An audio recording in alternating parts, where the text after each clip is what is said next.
All right, so today we're going to do the compassion meditation. One of the best definitions of compassion that I've ever heard is from Pema Chodron, who says compassion is a relationship between equals. And real compassion comes from being willing to experience what others are experiencing. It doesn't come from saving them from their experience, including the experience of pain and suffering.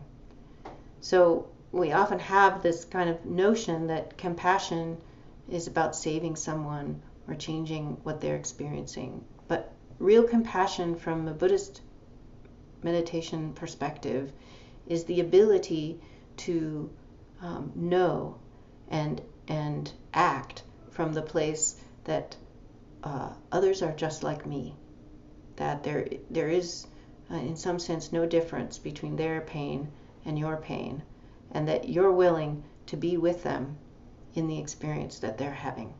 You're willing to be present with them. It's extraordinary real compassion in that it leaves nothing and no one out. No one is excluded from that kind of compassion. And what we're going to learn today is the practice of Tonglen, sometimes called taking and sending, exchanging oneself for others. And by exchanging oneself for others, by coming to know others' experience in this way, we do equalize the situation. We are not above or beyond or better than someone else's pain when we do that. We acknowledge that we too have this kind of pain and that we're willing to be with it. One of the other benefits or sort of side effects, you could say, of this type of practice is the ability to hold both a personal or individual experience and a global experience at the same time. This is extraordinary also, that when someone can hold both their own experience and the experience of others around them at the same time, not separating themselves, not saying, this is too much for me, I can't do this. It has the effect of healing all ills, healing all wounds, all pain. So that lack of separation, that ability to be with the larger experience and not ignoring and not letting your own experience separate you from others is the result of compassion. So with all the immeasurables, we're looking at uncovering that state. We're not looking at creating it. We're not trying hard to make something happen. We're actually allowing that natural experience to arise. And it is natural for us to feel compassion. When I do Tonglen, I always recall an incident that occurred for me maybe 30 years ago, where I was standing on a street corner and somebody stumbled in the middle of the road. And I, with no thought for my own safety, immediately ran to them. This is the nature of compassion. It doesn't know that boundary. So to begin our Tonglen practice, so again, it's good if before you do this type of practice that you have been doing some kind of practice to rest the mind, to still the mind.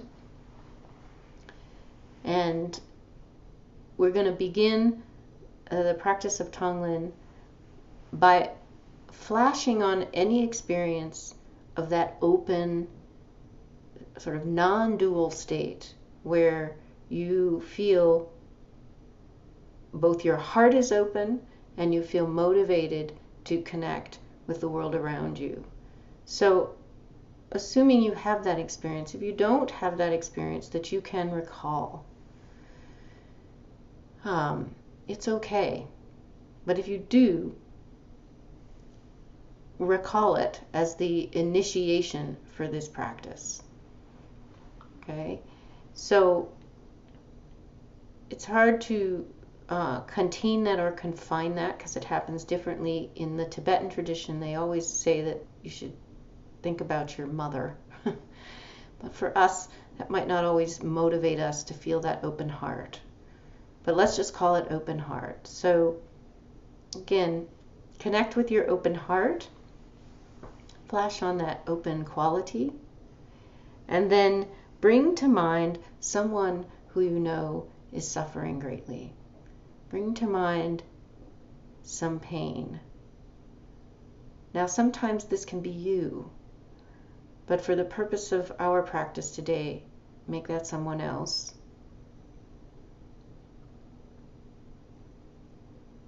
And breathe in their suffering in the form of sort of black soot in the air, dark, black, maybe you could say, like smoke from a factory.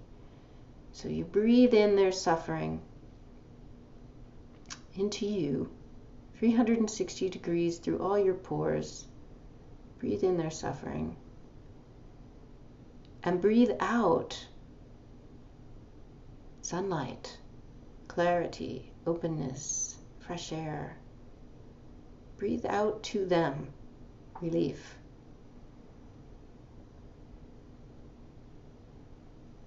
In the beginning, if it's easier, you can just breathe in the darkness and breathe out the light until you feel stable there. But then you can begin to breathe in the very quality of their pain. Their lover left them, their dog died, they lost their job, they had a terrible fight with their mother. Breathe in the very texture, the very quality in the form of that blackness, and breathe out. Breathe back to them the relief, the clarity, the openness, the calm, the peace. And you can actually make that even more real and breathe out,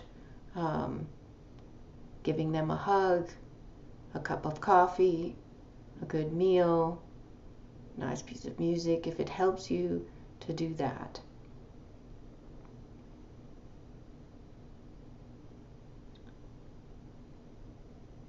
And remember, it's not harming you to take in their pain because you have chosen to do this. You're choosing to do this because it enables you to respond openly and expand your capacity to stay open in your life.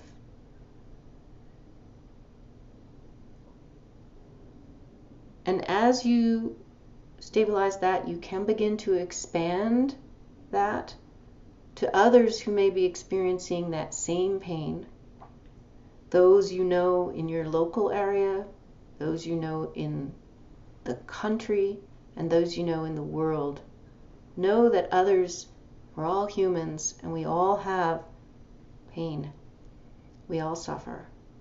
So you can begin to expand as you do this. You can expand a little bit beyond just your seat and your one person. You could begin to expand it to the larger world.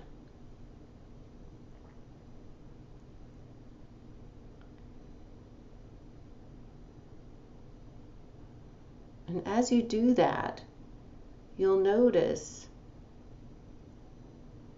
again, a sense of openness, a shift in your body where you're no longer concerned about the amount of pain. You wish to take in as much as you can breathe in and give out as much of that endless resource of open light and space. And you rest there.